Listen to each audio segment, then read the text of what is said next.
Hello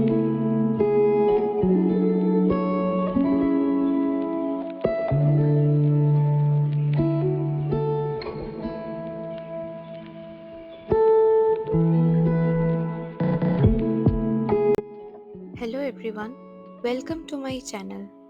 আজ সকাল সকাল একেবারে ঝলমলিয়ে রোদ উঠেছে, তবে পড়েছে সেরমই ঠান্ডা। লাস্ট কয়েকদিন ধরে যা ঝড় বৃষ্টি হয়েছে, পুরো সোসাইটিতে একেবারে গাছের পাতায় ভরে গেছে। এই গাড়িগুলো তাই এসে এসে ওই পাতাগুলোই পুরো সোসাইটিতে ক্লিন করছে। না হলে ওই পাতার ওপর যদি আরো বৃষ্টি হয়, প্রচন্ড স্লিপারি হয়ে যায়।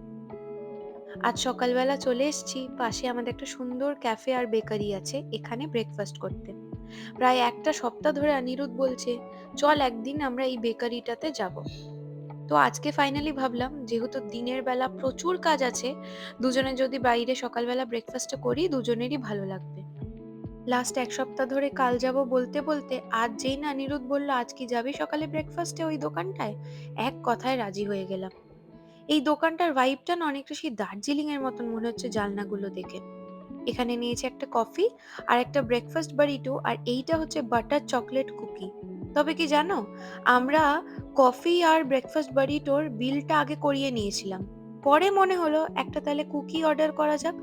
তবে একটা কুকির জন্য ওনারা কিছুতেই আর টাকা নিলেন না, ফ্রিতেই আমাদের বললেন তোমরা এটা নিয়ে যাও।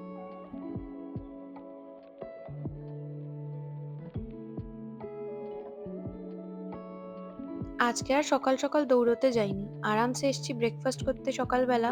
তবে বাড়ি ফেরার আগে 20 থেকে 30 মিনিট এবার একটু হাতে এক কাপ কফি নিয়ে গল্প করতে করতে হেঁটে নেব।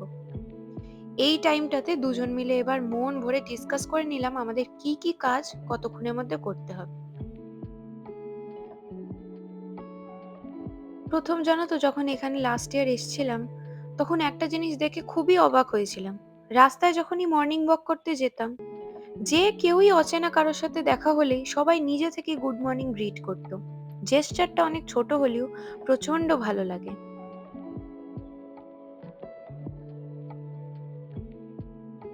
আজকে অনিরুদ্ধকে বললাম নর্মাল চিকেনটা ম্যারিনেট করে দিচ্ছি, দই টই দিয়ে দে। সে কিছুতেই আমাকে দেবে না, সে নাকি ভিয়েতনামিজ চিকেন বানাবে।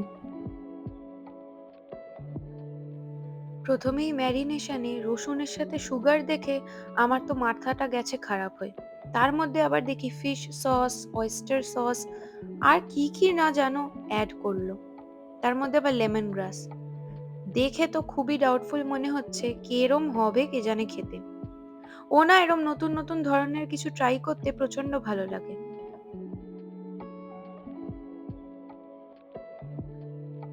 লাস্ট একটা ব্যাগ রয়ে গেছে ইন্ডিয়া থেকে আসার পর আনপ্যাক করতে, সেটা অনিরুদ্ধ আজকে করে নেবে। আর আমি পুরো কিচেন ডিপ ক্লিনের দায়িত্ব নিয়েছি। তোমরা অনেকেই ভাবতে পারো আমি নিজে কেন বাসন মাজছি, কারণ এখানে প্রত্যেকটা কিচেনেই ডিশওয়াশার থাকে।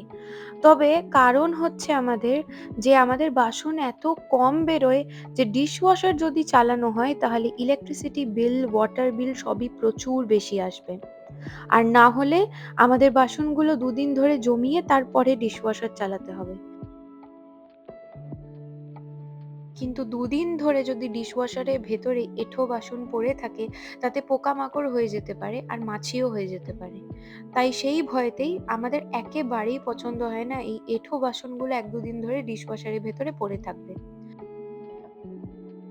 5 মিনিট তো লাগে, তাই নিজেরাই বাসনগুলো ধুয়ে ফেলি। তবে আগে আমি এত বাসন মাজতে পারতাম না, কারণ আমার না এই ডিশ সোপ লাগলেই হাত প্রচন্ড জ্বালা করে।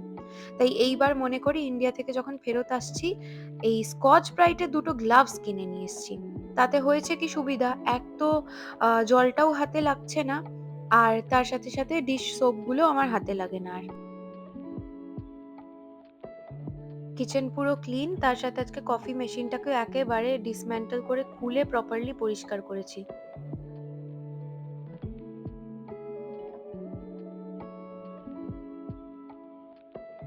পুরোটা ব্লগ করতে পারিনি, তবে কিচেন ডিপ ক্লিন করতে গিয়ে যে পরিশ্রম হয় সে আর বলার না। এইবার এসছি, কিছুক্ষণ 5 মিনিট রেস্ট নেব, নিয়ে একেবারে প্রপারলি ফ্রেশন আপ হয়ে নেব। তার কারণ দুপুরে আবার আমরা একটা জায়গায় বেরোবো।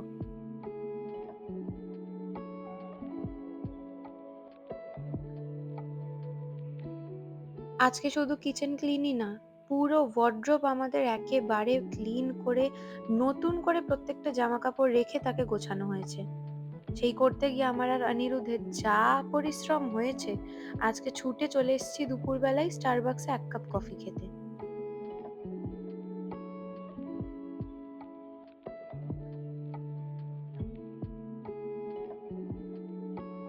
বাড়ি এসে হালকা করে একটু রেডি হয়ে গেছি।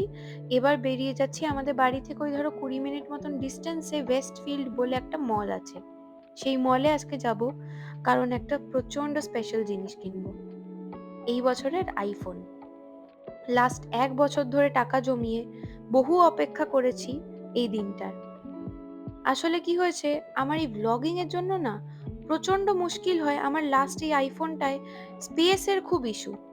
কোনো ভিডিও পোস্ট করার আগেই প্রত্যেকটা অ্যাপ ডিলিট করো, নানা রকমের ফটো ভিডিও ডিলিট করো, তবে গিয়ে দুটো ভিডিও করতে পারি। আর এত অসুবিধায় পড়তে হয় কোথাও ঘুরতে যাওয়ার আগে, সে তো আর বলারই না। ৩-৪টে ভিডিও এডিট করে শিডিউল করে যাওয়া, তারপরে সেখানে গিয়ে আবার বেশি ফটো ভিডিও তুললে স্পেসের ইস্যু। তার থেকেও বেশি সমস্যা হচ্ছে অনিরুদ্ধের ফোনটায় স্পিকার ছাড়া ও কারোর সাথে কথা বলতে পারে না। প্রায় ১-১.৫ বছর ধরেই তাই অবস্থা।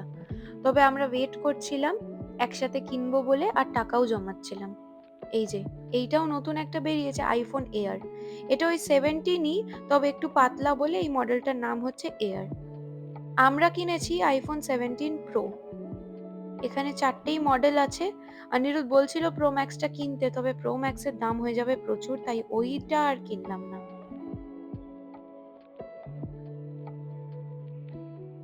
স্টোরে এখানে আমি একটু ভালো করে ভিডিও কোয়ালিটিটা চেক করছি। এত কোয়ালিটি ভালো ভিডিওর যে কি বলবো, প্রচন্ড ভালো। আর নানা রকমের আলাদা আলাদা ফিচার্সও আছে যেগুলো আমি ইউজ করতে পারবো। এর আগের যে আইফোনটা ছিল ওটা ছিল আইফোন 12। সেটা আমি কিনেছিলাম প্রথম চাকরির টাকা দিয়ে। ৫ বছর পর আপগ্রেড করছি আমি আর অনিরুদ্ধ। তবে বারবার আমরা একটু ভিডিওটা দেখে নিচ্ছি আর নানা রকমের ফিচার্স চেক করে নিচ্ছি কেনার আগে।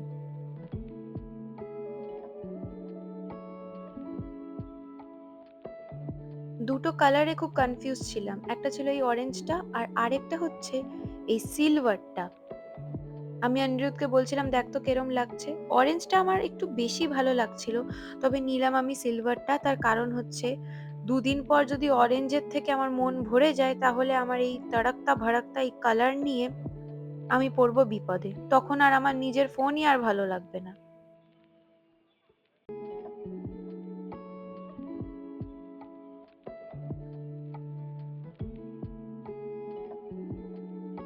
আমরা স্ক্রিন প্রোটেক্টরটাও এখানেই লাগিয়ে নিচ্ছি, তার কারণ একেবারে স্ক্রিন প্রোটেক্টর আর কেস ছাড়া নিয়ে যাওয়া আইফোন একেবারেই হয়ে যাবে রিস্কি।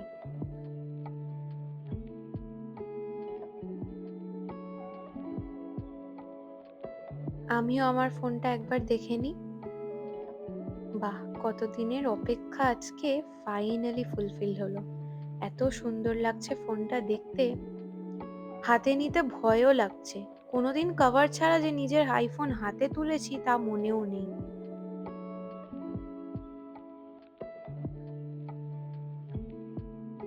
আগের আমাদের দুজনের যে আইফোন 12 টা ছিল সেটা আমরা করে নিয়েছি ট্রেড ইন। তার মানে এই দুটো ফোন আমরা দিয়ে দিয়েছি ফেরত ওনাদেরকে। তার জন্য আমরা প্রত্যেকটা আইফোন 17 এ $130 করে অফ পেয়েছি। তার মানে ওই ধরো ১১-১২ হাজার মতন। টোটাল কত টাইম লেগেছে জানো? আজকে ১:৩০টার সময় ঢুকেছিলাম এদের অ্যাপল স্টোরে, আর এখন হচ্ছে ৭:৩০ পৌনে ৮টা বাজে। ৫ ঘন্টা ধরে এই স্টোরে আমরা ছিলাম। ডেটা ট্রান্সফার হ্যান-ত্যান সব মিলিয়ে প্রচুর সময় চলে গেছে। এই ভিডিওগুলো কিন্তু সব আমার নতুন ফোনে। তোমরা জানিও ভিডিওগুলো কিরম লাগছে। আর নেক্সট ব্লগ থেকে কিন্তু প্রচুর এক্সাইটিং ব্লগস আসছে, যেগুলো আমার এই নতুন ফোনটাতে ক্যাপচার করে তোমাদের জন্য শেয়ার করব। তার জন্য নিশ্চয়ই অপেক্ষা করো। পাশেই স্যান্টানা রোতে এসছি। এখানে একটা সস্তা মোমোর দোকান আছে। এই দোকানে আজকে খাবো। বাড়ি গিয়ে এত লেট হয়ে গেছে, আর ডিনার করার কারোরই এনার্জি নেই। সারাটা দিন এদিক ওদিক ছুটে এইভাবে কাটলো, আর কাল থেকে আরো আমাদের চাপ। তার কারণ তোমরা সবই জানতে পারবে নেক্সট ব্লগ থেকে। দু রকমের মোমো অর্ডার করেছি, এটাই আমাদের আজকের ডিনার। চলো তাহলে দেখা হচ্ছে পরের ব্লগে। আজকের ব্লগটা যদি ভালো লেগে থাকে তাহলে একটা সাবস্ক্রাইব করে দিও।